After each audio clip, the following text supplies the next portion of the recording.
Hello, everybody. Welcome to Take the Black Live in our third location in as many weeks, or maybe 4 weeks, I forget. Yeah. I am Dan Selcke of WandaVision.net, and you are? Mia Johnson from fansided.com. And we are talking about all things Game of Thrones, Song of Ice and Fire, fantasy, sci-fi, genre, fiction, all that good stuff. And today we are not live because the studio is still being set up. Don't worry, we'll be back soon. And B, we just have to do it a little early because there's been going on a little late that we can't do it at a normal time. But we'll be back with that very soon. But we can still chat about all things interesting. Yeah. And then we should start with David Benioff, Dan Weiss, Game of Thrones showrunners. Our two favorite people. I mean, they're my favorite people. Oh, you know what? This is a weird phenomenon. Yeah. I think it's just like something that I just kind of do. Mm-hmm. That when I can't help sympathizing with people who are piled on. I just can't not do it. Yeah, I see. It's for me. I don't know if it's my personality, but as much as I sometimes have backlash or I'm like, oh, these people are bad or whatever, it's still if I were to meet them face to face, I'd be like, I'm so sorry. I didn't. Everything I said or tweeted, I didn't mean. It's weird because I do have a lot of criticisms of what they did, but I can't help it. When someone starts to get piled on, my sympathies just go to them. Yeah. Anyway, they gave their first interview since the end of the show. They've been notably silent since the Game of Thrones, the show, the Game of Thrones, has ended. Yeah. Which I think they've noticed. A lot of the recalls of why aren't they talking? They may have. Did you know that HBO may or may not have removed the final inside the episode segment for the series finale? After every episode, they always aired a little documentary about talking about the episode where Benioff and Weiss talked. Yeah. And they didn't have one for the last episode. And there's nothing proven, but the theory kind of is they may have pulled it after, because the backlash was kind of really picking up steam then. Oh. So maybe I don't know, maybe they thought they said something too controversial. I think people would want to see it anyway. Oh yeah, I'd love to see it, but maybe it didn't exist. I have no idea. Anyway, they gave their first talk ever for a Japanese television group called Star Channel. Oh, wow. So it's pretty far away. Very obscure. They're like, oh, nobody finds this. And yet. Which, of course, they did. I mean, I think the most interesting thing about it is honestly that they didn't really answer any hard questions. But what they did say, a couple of things. They talked about, when they knew the show was a hit, when they saw a Northern Irish customs guy reading the books, that's nice. They talked about how much they love the scene where Jaime Lannister knights Brienne of Tarth. Okay. Which is I think everybody loved that scene. That's the uncontroversial scene to pick. They talked about the coffee cup for a minute, the infamous coffee cup.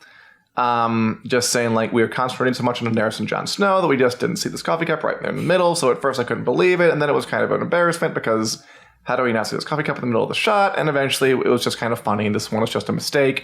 And it's kind of funny to us now. Yeah. Which, by the way, stuff like that does happen. It's exactly, earlier in the show, you can see cars in the back of Bravo scenes. It just happens, man. Yeah, it happens. It's funny. To me, I'm not going to rate them for that. I think it's hilarious. I feel it became a symbol of the actual backlash. Yeah. Oh, I mean, I completely think that. People were mad about what was happening on the show, and the coffee cup thing blew up because I don't know, what do you call it? Projection, sublimation. Yeah, just channeling all our energy through that one coffee cup. And it's and on top of everything, the coffee cup. There's coffee. I couldn't pick up the coffee. And finally, talked about the record 32 Emmy nominations. With Weiss, in my opinion, I think bull pooping his way through this. At least in my mind, I thought that the previous season would have been the peak and that we would have ended up with maybe a couple less at best. I felt very happy for all of our team of people, all the actors and all the crew recognized. Each made us really feel proud of them and happy for them. Because we know firsthand how hard they work. We saw it every day for many years. I mean, that's all nice. Yeah. I kind of think saying oh, I'm so surprised we got so many. Whatever, man. It's Game of Thrones. You wanted that recognition. Don't be humble. Honestly, all that is not anything amazing. Mm-hmm. My question to you, I think the more interesting thing is, should somebody, if they have an interview with these two, hold their feet to the fire and ask them the question I think most fans actually want answered, which is, how do you feel about the very intense backlash to the final episode? Some people did not like the way it ended because they did not ask that. These were complete softball questions, which is fine. I mean, like, it's not on Star Channel to ask anyone anything. But do you think that's a question that should be posed to them? You know, I think this is the type of journalistic integrity sort of thing where I don't know, I feel like it would have to be done by something big. Not to say like it's a huge scandal, but I'm thinking like Diane Sawyer type interview. No, that would be awesome. Because I feel like you really need someone who is going to be able to pin them I was going to say pin them down, you know, and not in a way like put them in the spotlight, but in a way where it's like, okay, we know that the focus is on us in this season. Like if they're with, you know, whatever outlet that was. Star Channel. Yeah, they're going to, you know, sort of dance around the questions. And in an intense interview with, I don't know, Lester Holt or somebody. We're going really big. Maybe that's what I want. But like, I just feel like otherwise it's going to slip through the cracks and they're going to just try to weasel their way out of it as usual. I mean... Okay, I will take issue with that language. I don't think they're weaseling their way out. I think my issue with that is like, you know, Lester Holt, Gayle King, Diane Sawyer. Like, you know, I'm not sure this rises to the seriousness that kind of interview requires. Like, they're talking about Brexit and they're talking about the border maybe wall like the Trump entertainment like equivalent of those people. Yeah, but, like a James Hibbard or but of course, you know, I mean, this is a weird thing to say, but entertainment news is inherently kind of lower stakes. In a way. At the end of the day, I mean, look, if they don't want to talk about it, I don't think they're going to talk about it. And you know what this also, to me, is reminding me of is how with Avengers Endgame, how there are a lot of people, how Joe and Anthony Russo, the directors, went on this big tour, and that movie came out, like 3 or 4? We're in September, and I'm still seeing articles about that movie. Oh, totally. It came out the same week as Game of Thrones A Long Night. And a lot of people now are like, just shut up already, please. The more you talk about it, I've seen that a ton. I've seen it a ton. And so that's what I'm sort of fearing. It's like, are they, by being in the middle D&D, just like, it's like the appropriate amount of not saying too much, but also still giving a little bit of something. Whereas Russo brothers, to me, I think have gone overboard at this point. I didn't know that there was that feeling. Yeah. I mean, D&D just shut down pretty much. Like, I guess maybe this is the first salvo. I'd be curious if they did do more interviews. I'd be curious to hear what they say, but I'm not going to hold my breath that there's going to be like, I don't know, a heroic, serious entertainment journalist. Does that even exist? I'll do it. Come on this show and I'll do it. We're going to have the spotlight and everything. Who's the good cop and who's the bad? By the way, and Joe Russo, speaking of the Russos, I guess on this tour, defended the final season of Game of Thrones and said that he approved of all the choices. And that, you know, he actually gave like a pretty interesting spiel about the nature of, you know, criticism in the world today with social media, how it's just different than it used to be. Yeah. And, you know, you get this immediate reaction that you just didn't. Yeah. I thought was pretty interesting. Yeah. And I think that goes along with something where, to me, I feel like it creates sort of a culture where if something is like, you can find faults with something, but to the point where people are complaining so much that it almost makes you feel bad for liking it or for liking an aspect of it. And I've kind of felt that way because people have their, you know, thoughts about Game of Thrones or Avengers, but I don't think that takes away from it still being something that, you know, people worked hard on and that people still like. Completely. On the other hand, people did like. And so I think that's just one of the other side effects of this whole thing. And like I said, it's September and we're still like waging this for like how. Yeah, things just don't die on the internet nowadays. Yeah. But anyway, turning to the next wave, we have some news about the Game of Thrones prequel, a couple of casting announcements. Do you ever watch Vikings, Mia, on the History Channel? Vikings, that does not sound like me at all. No? Are you not into like, kind of like the historical shows? No, gosh, I hadn't watched History Channel in so long. Also, only because all they do are I think it's just history now. Oh, it's just wow. See, that's how old I am. That's how long it's been. It's but yeah, they it's like the Facebook. Get rid of the cleaner. That's what happened to history. Ooh, I like that. Well, what's going on with this? So a cast member from Vikings, Tagged Murphy, who played the character of Arn in the first season, eye patch guy right there, was definitely in the Game of Thrones pilot. Yeah, the Game of Thrones prequel pilot. Ooh. And on his resume, or his curriculum vitae on his agent's website, it listed it as Bloodmoon. So I feel like we're really getting close to an official title here. Ooh, they still won't confirm that. Like, no one's confirmed what it's called, the Game of Thrones prequel yet. Oh, well, come on. Hit with it. Bloodmoon's the leading contender. What do you think of that title, by the way? Cheryl was a fan. Bloodmoon. It's definitely got a vibe. It's giving me vampire vibes. Totally. For sure. It's got like a pulpy feel to it. Yeah. Which I'm not sure I love, but yeah. It is kind of fun. It is definitely fun. I won't say it's a bad title. We've got a lot of moons going on. It's fine. Okay, yeah, it's fine. For now. It might not be it. And George R. R. Martin, just the other wrinkle is that he keeps calling it the Long Night, and he won't stop calling it the Long Night, which is adorable. Oh no! So this guy is in it. I'm sure he'll be fine. And also, we got a gentleman I just read in my hand because it just popped up before I came in here, named John Simm from a show called Life on Mars. Ever heard of that? Life on? Oh yeah. Have you? It sounds familiar unless I'm thinking of like Veronica Mars and something else, and it's just melding into my brain. But what about it? It was a BBC show about like a cop. It was in 2006, and then he wakes up in 1973. Oh, I've never heard of the premise. Do that. I think it sounds pretty good. Wow, yeah. But yeah, he's in the pilot too. So the cast is ballooning. We also got Naomi Watts, Brenda Richardson, Alex Sharp, Sheila Atom, Marquise Rodriguez, Toby Regbo, Georgie Henley, Georgina Alice Campbell, Josh Whitehouse, Denise Go, Naomi Aki, and Ivano Jeremiah. Ew. Big old cast. And we keep learning about more people. Do you like the fact that it's going to be an ensemble? Or do you wish maybe they would winnow it down? I mean, for now, like all that sounds fine. And these are like actors. I trust that these are actors who know what they're doing. And I think a majority of them are British, or at least a good hand or of them. Australian or something like that. Yeah. See, they are very classically trained over there, overseas and over the pond. So they know what they're doing. They're not going to make it. This isn't going to be trashy television, first of all. But it is called Bloodmoon. Yeah. So I do have faith that they're going to be able. The showrunner's American.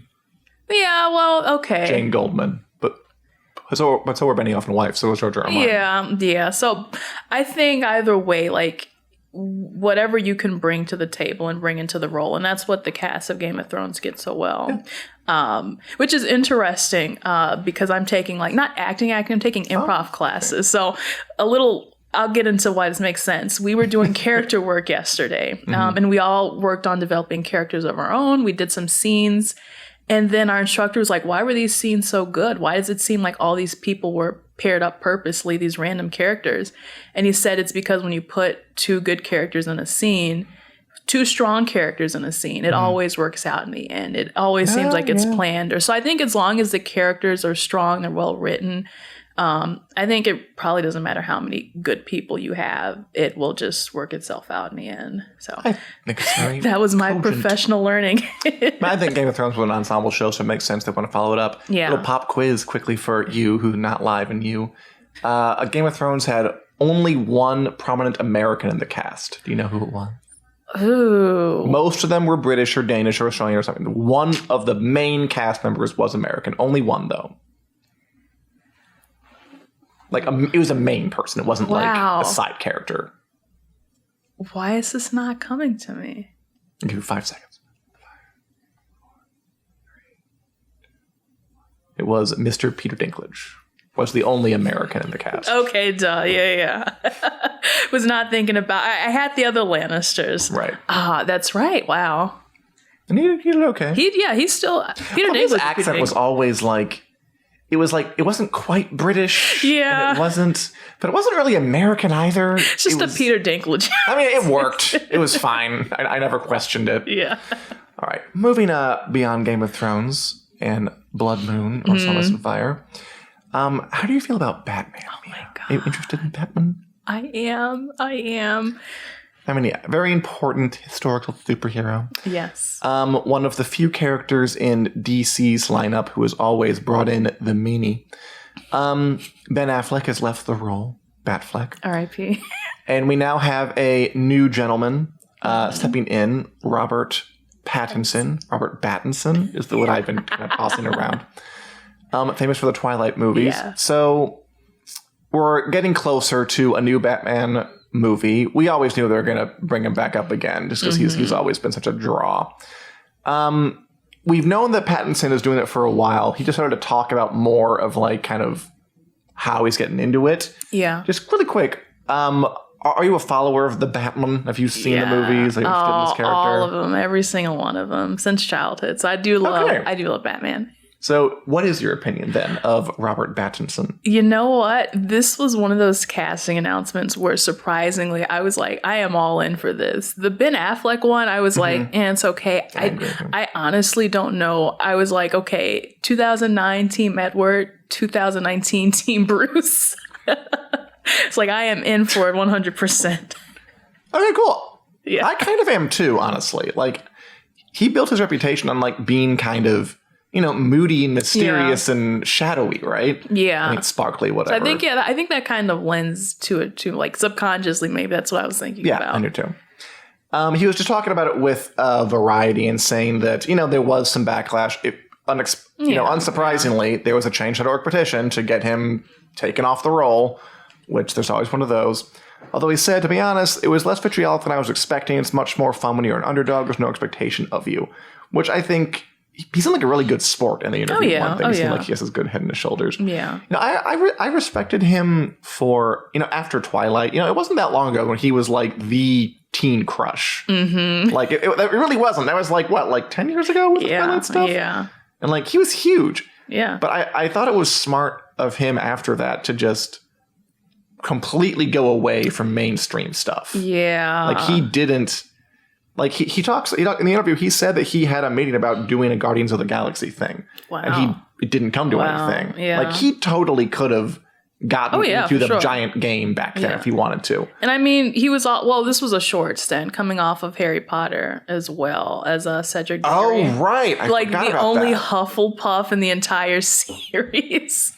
So yeah, he I guess he had a taste of those, and Twilight was kind of, it was a movie, it was a set of movies. And I think there was something where he was talking about like he wanted to be like silent during the movie, and he was like reading the books and like, this is how During Twilight? Yeah, like that. He just giving off that brooding kind of figure. Sure. And the people who were directing it were like, no, you have to be this and this and that. And so I don't know, just to me, when I was hearing that story, it was like, wow, he really took this pretty seriously. Like we might like make fun of it and talk about how like cringy it is. It is like a really easy thing to make fun of. Yes. But I think he pivoted very nicely. He really did. And it's like 10 years later, I can appreciate that and say, okay, he really is a good actor. Yeah. And like, he proved himself. Like I saw Cosmopolis, I saw Map of the Stars with David Cronenberg. Those are both pretty good. He's like good in them, and they're like smaller, weirder things. Yeah, I almost feel like I'm ready for him to come back and be like in a big blockbuster.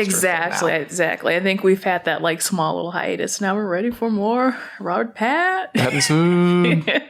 He also almost said something. This was interesting in the interview. It said. This was sneaky of the interviewer, by the way.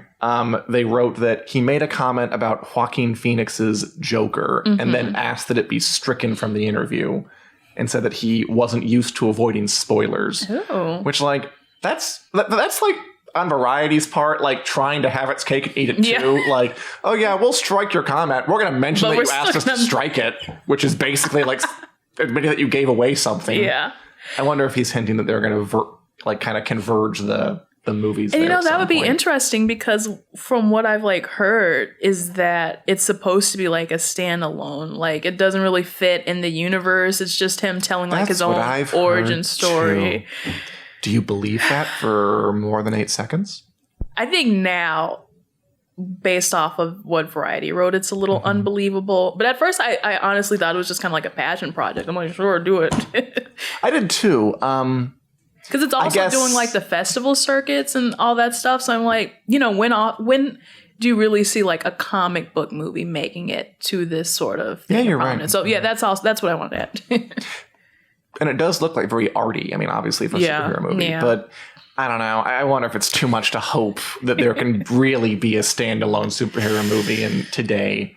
Yeah, I mean, come on. Everyone wants a cinematic universe. If anything, DC, because I think this is going to be a really great, I think it's going to be great. I've heard great reviews about it so far. Me too. I'm looking forward to it. And so DC is like, okay, we've got a hit.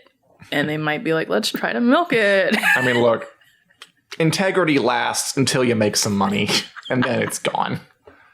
Is kind of what I predict. Okay.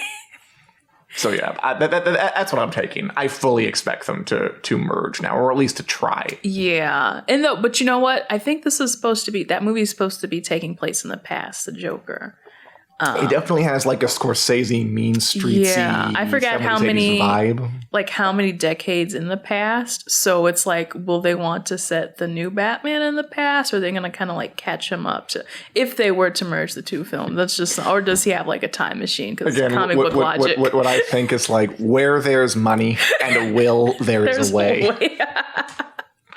Is pretty much what I think. So I'm going to bet right now that they are planning to merge. Ooh, all right. And finally, this last story is something that has kind of interested me because it's not like hugely popular. We could cover a couple other things, but so D23, Disney, as opposed to Warner Bros. Making the Batman thing, Disney is readying their giant superhero lineup for the next like 30,000 years. Yeah.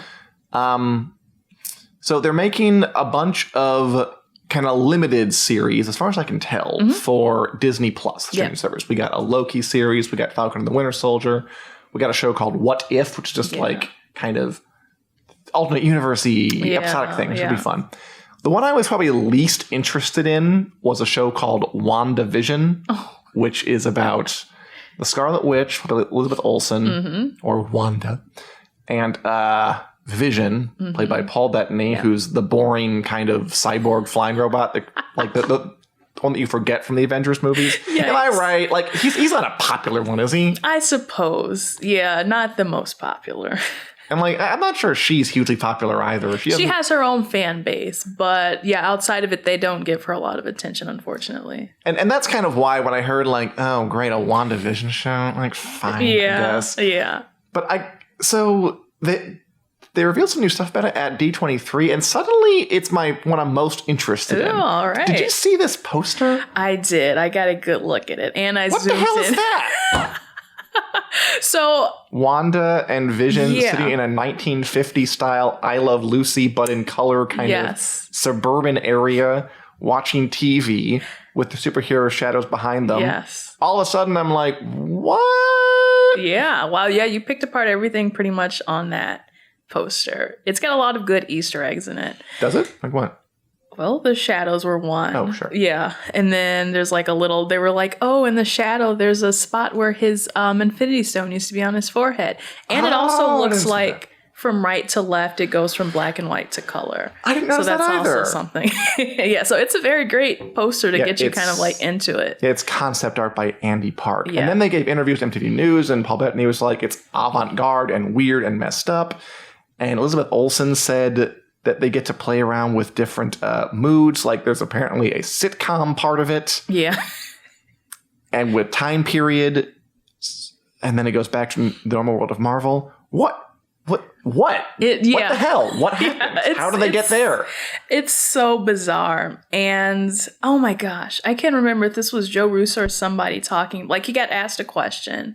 The Russo brothers, like, what happened to Vision after, like, what happened to his body or something, right? Because like, he died. Yeah, he didn't like just get snapped away and snap back. Like he was removed. Right, but it's also like, well, he's kind of like an androidy robot sort of thing. So what happens with that? And now we see that he's back. So obviously something happened between Infinity War and whatever is going on in WandaVision.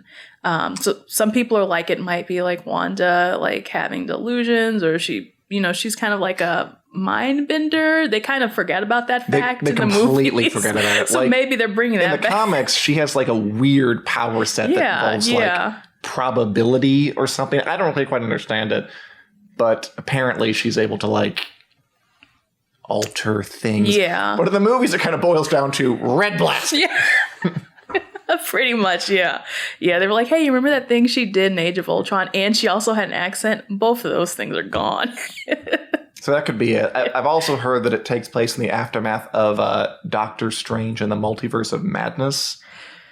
So something might happen there. Yeah, I don't know. See, somehow takes them to I Love Lucy World. I don't know if it is like after or if it segues into, because I'm forgetting the timeline now, and shame on me. It's like 2021, I think. Yeah. So either way, but I do like that they are linking the TV shows with the movies because I do like that. I mean, it's going to be a time commitment. Like, they're asking not for a lot for me. from I can watch it all day. But I it's kind of like Marvel. Like at first didn't give a crap about like if Luke Cage or Daredevil or even the other shows like the Fox shows or whatever mixed with the movies. They were kind of like separate universes. They were definitely separate. So now they're kind of marrying the two. And I've always wondered, it's like, well, if people don't watch the TV show, how are they going to understand the movie, or will they find a way to make sure they're still like independent of one another? So that's what I'm also looking forward to. It'll be like a balance, like to kind of make it so you can enjoy it on its own terms, but also if you have to see the Doctor Strange thing to get what's going on. I mean, it's a risk, but so far they've done a great job of towing the line. And the main thing that I like is that I like that they're willing to get weird. Exactly. Like, I like that they're willing to. This does not seem. I mean, because part of me is like, okay, it's corporate indulgence. We're going to just make superheroes over and over and over. Yeah. But I mean, if you do weird stuff with it, I guess you get away with it. Yeah, do some exploring. Yeah. I am willing to watch this. Like Loki's going to be a time traveling romp thing too. Yeah. So, I appreciate that they're going to spend serious money on, and they're going to seriously promote things that are strange. Exactly, yeah. Which I think distinguishes them from something like Warner Brothers, which has kind of just done the Wonder Woman, the Aquaman, the Batman, the Superman, and just kind of not strayed too far from the even path. though, even like the CW shows, Supergirl, Arrow, Black Lightning, they all are sort of formulaic, and they're also long-running shows, just kind of like the normal. These are limited series, so I think that... So far as we know, are we sure they're not going to, continue? You know what? I think that if they have a tie to the other movies, they probably will be kind of self-contained, but I wouldn't like a Loki series too. I would love to see that so much. I think limited is the way to go. That makes the most sense to me. Because again, if you're gonna run long, you have to get a little formulaic or have a really good plan that's a long lasting. And I think limited makes the most sense. Yeah, well, I guess it's like let's take this first step and see where things go. Do we want more or not? So basically, Disney, is trying to take over the world, but I'm letting them do it because they're entertaining me. Any other questions or comments before we sign off, Mia? I don't. Well, I'm going on vacation next week to Germany. Week. Okay. Yeah, to Germany. Yeah, I am. So for 2 weeks, unless I happen to Skype in or something, I won't be physically here. So it'll be a while before you and I are in the completed room. Yeah. It's gonna be October. Oh wow, look at this. But it will happen. It will. And we will keep going on. We'll find a replacement, Josh Hill, or bring Kayla back or something like that. We won't do that. Anyway, thanks for watching, everybody. We'll be back next week live Wednesday at 4 p.m. Have a lovely day. Bye. Bye-bye.